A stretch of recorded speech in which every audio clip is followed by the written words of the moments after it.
Hi hello నమస్తే my beautiful దోస్తులందరూ బాగున్నారు కదా. మీ సుస్వరవాణిలు బాగుందండి. వానలు కురవడం మొదలైపోయాయి కదా.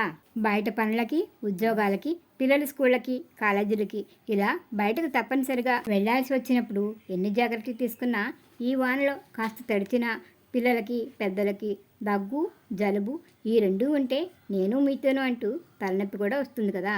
కొందరికి బ్రీతింగ్ కూడా కష్టమైపోతుంది. ఆ టైంలో మాత్రం చాలా చిరాగ్గా ఉంటుంది. ఈ కాలం వస్తుంటే చాలామంది ఇళ్లల్లో జండు బాంబులు, విక్స్లు రెడీగా పెట్టుకుంటారు. కొందరైతే ఎప్పుడు ఇన్హేలర్లు వెంట పెట్టుకుని ఉండాల్సిన పరిస్థితి ఉంటుంది. అలా బయట కొని తెచ్చుకుని వాడుకునే కంటే ఇలాంటివన్నీ తగ్గడానికి మన ఇంట్లోనే మనమే స్వయంగా ఒక పవర్ఫుల్ ఆయుర్వేదిక్ మెడిసిన్ తయారు చేసుకుంటే ఎలా ఉంటుందంటారు? బాగుంటుంది కదా. అయితే రండి తయారు చేసేసుకుందాం. ఈ ఆయుర్వేదిక్ మెడిసిన్ తయారు చేయడానికి పొయ్యి మీద పెట్టడాలు, ఉడికించడాలు లాంటి హడావుడి ఏమీ ఉండదండి. ఎవరైనా సరే చక్కగా ఈజీగా చేసేసుకోవచ్చు. దీనికి కావాల్సినవి ఏంటంటే ముద్ద కర్పూరం, పుదీనా పువ్వు అంటే మెంతాల్ క్రిస్టల్స్ అంటారు, వాము పువ్వు. ఈ మూడు ఉంటే మెడిసిన్ రెడీ అన్నమాట.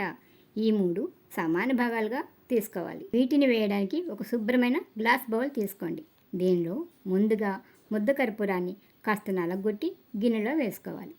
తర్వాత దానిలో పుదీనా పువ్వుని వేయాలి, అంటే మెంతాల్ క్రిస్టల్స్ అన్నమాట. దీన్ని మరేమీ చేయక్కర్లేదు, గాలి తగిలితే చాలు కరిగిపోతుంది.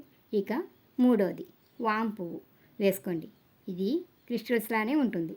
దీన్ని కలపడానికి స్పూన్ కూడా వాడక్కర్లేదు. మూడు వేసేసరిగా గిన్నెని కాస్త కలిపి 20 నిమిషాల పాటు పక్కన పెట్టేయండి. చూడండి, 5 నిమిషాల తర్వాత మీకు మళ్ళీ చూపిస్తాను, ఎలా ఉందో చూద్దరు కానీ. మంచి వాసన వస్తుంది, ఘాటుగా కూడా ఉందండోయ్. ఇదిగో చూసారా, 5 నిమిషాలకి ఎలా మారిందో. ఇంకొక పావు గంట తర్వాత చూద్దాం ఎలా అవుతుందో. ఇదిగో చూడండి, ఒక 20 నిమిషాలకి మొత్తం కరిగిపోయి లిక్విడ్గా మన మెడిసిన్ తయారైపోయింది.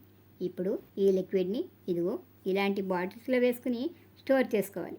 గాలి తగిలితే ఆవిరైపోతుంది. అలా అని ఫ్రిడ్జ్లో పెట్టక్కర్లేదండి. ఇలా రోలర్ బాల్ ఉన్న గ్లాస్ బాటిల్లో వేసుకుంటే ఎక్కడ నొప్పి ఉంటే అక్కడ ఇలా రాసుకోవడానికి వీలుగా ఉంటుంది. లేదా కాటన్ ఉపయోగించి దానిపై ఒక డ్రాప్ వేసుకుని రాసుకోవడానికి బాగుంటుంది. అలాగే చిన్న బాటిల్స్లో వేసుకుని ప్రయాణాలు చేసేటప్పుడు బ్యాగ్లో పెట్టుకుంటే అవసరమైనప్పుడు వాడుకోవచ్చు. మరి ఇప్పుడు దీనిని వేటికి వాడాలంటే, జలుబు చేసి దగ్గు ఉంటే ఒక్క చుక్క తీసుకుని గొంతుకు రాసుకుని వాసన పీల్చాలి. అలాగే వేడి నీటిలో ఒక చుక్క వేసి ఆవిరి పట్టండి, చాలా పవర్ఫుల్గా పనిచేస్తుంది. తలనొప్పిగా ఉంటే వేళ్ళకి కొంచెం రాసుకుని కణతలకి, నుదురుకి స్మూత్గా రాసుకోండి. తలనొప్పి త్వరగా తగ్గిపోతుంది. జలుబు చేసినప్పుడు శ్వాస ఆడడం కూడా కష్టంగా ఉంటుంది కదా. అటువంటప్పుడు కూడా దీని వాసన చూడడం వల్ల లేదా ఛాతీకి రాయడం వల్ల రిలీఫ్నిస్తుంది. అంతేకాదండి, మెడ, నడుం, మోకాళ్ళు ఇలాగే ఏ జాయింట్ దగ్గరైనా నొప్పిగా ఉంటే ఈ లిక్విడ్ని కాస్త తీసుకుని రాసుకుంటే ఉపశమనం కలుగుతుంది. అలాగే దోమ కుట్టిన చోట బాగా దురదగా ఉన్నా లేదా స్కిన్పై ఎక్కడైనా బాగా దురదలుగా ఉన్నా ఇది రాస్తుంటే దురదలు తగ్గుతాయి. దీని వాసన చూస్తుంటే నిద్ర కూడా పట్టేస్తుంది. నొప్పి లేని చోట తగిలితే మాత్రం చుంచుములేనండోయ్. పిల్లలకి అందుబాటులో ఉంచనీయకండి. దీనిని మా కజిన్ నెల క్రితం చేసి పంపారు, వాడుతున్నాం. రిజల్ట్ చాలా బాగుంది. అందుకే ఇంటిలో ఉంచుకుంటే బాగుంటుంది. ముఖ్యంగా ఈ కాలంలో అందరికీ బాగా ఉపయోగపడుతుందని మీకు చూపించడం కోసం మళ్ళీ నేను తయారు చేసి చూపిస్తున్నాను. ఎలా ఉందండి? మనమే ఇంట్లోనే సింపుల్గా చేసుకోగలిగే పవర్ఫుల్ ఆయుర్వేద మెడిసిన్. ఆసక్తి, అవసరం ఉన్నవాళ్ళు తప్పకుండా ఒకసారి ట్రై చేసి వాడి చూడండి. మనం ఇలాంటి వాటి కోసం బోలెడు డబ్బులు పెట్టి అవి ఇవి కొనేస్తుంటాం. కానీ ఒక్కొక్కసారి ఇలాంటివి ఇంట్లోనే తయారు చేసుకుంటుంటే స్వయంగా తయారు చేసుకున్నామని మనసుకి ఆనందంగానూ ఉంటుంది, శరీరానికి ఆరోగ్యంగానూ ఉంటుంది కదా. ఈ మెడిసిన్లో వాడిన ముద్ద కర్పూరం, పుదీనా పువ్వు, వాము పువ్వు మనకి ఎలా పనిచేస్తాయో తెలుసుకోవాలంటే ఒకసారి గూగుల్లో చూడండి.